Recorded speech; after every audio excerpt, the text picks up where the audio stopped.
Rekan-rekan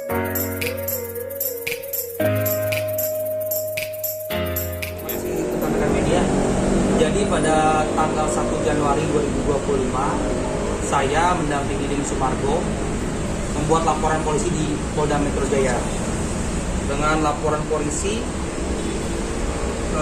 pasal 31 junto pasal 47 dan pasal 32 junto pasal 48 dengan dugaan tindak pidana larangan intersepsi, penyadapan ilegal dan juga terkait larangan ilegal akses. Ancaman hukumannya untuk yang pasal 31 itu di 10 tahun atau denda 800 juta dan yang pasal 32 itu di 8 tahun atau denda 2 miliar rupiah. Berapa orang yang dilaporin, Bang? Yang dilaporin berapa orang? Jadi untuk perkara ini kita laporkannya itu masih dalam penyelidikan. Jadi ini karena memang kita ada kerugian material yang kita rasakan dan juga ada dugaan tindak pidana, makanya kita buat laporan. Terkait lapornya itu masih dalam lidik. Oh, masih dalam lidik kan, karena kan juga Kodensu kan sempat berstatement ada dugaan 2 orang nama yang menjadi target terkait rekaman suara ini. Seperti apa sih, mungkin apakah memang masih belum mau mencantumkan inisial? Pada prinsipnya dalam laporan kami sudah melampirkan bukti-bukti terkait tindak pidana tersebut. Terkait pelakunya siapa itu belum terungkap karena masih dalam penyelidikan. Yang pasti siapapun itu, kalau memang sudah dalam proses hukum, ya pasti nantinya akan terungkap siapa dalam di balik hal ini. Mungkin yang dilampirkan ya? kemarin ini. Bukti semua sudah kita serahkan ke ke tim penyidik. Artinya terlapor ini kan masih dalam lidik. Kalau dugaan kita memang ada, tapi kita tidak bisa ungkap karena ini ranahnya sudah masuk ke dalam penyelidikan. Sehingga ya biarkanlah ini proses berjalan. Ya, jadi kita kan melaporkan juga ya tidak untuk diumbar sebenarnya kan.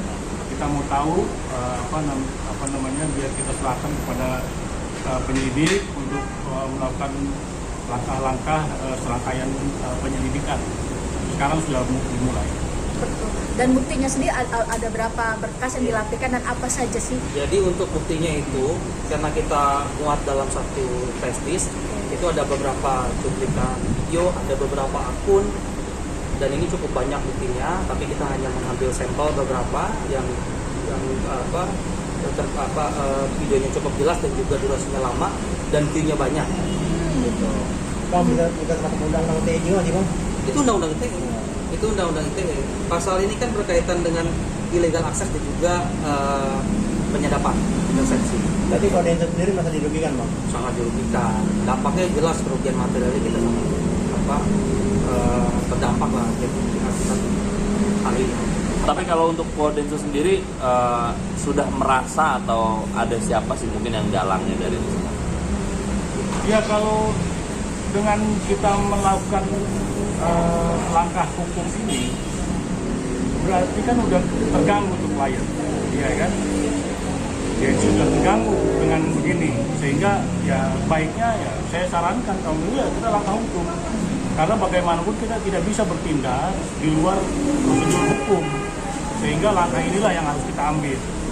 Kita tidak bisa statement ya sembarangan di media melakukan walaupun itu kita sebut dugaan-dugaan ya kita nggak mau. Tapi kalau kita pasti punya insting ya punya siapa yang kira-kira ini melakukan perbuatan ini.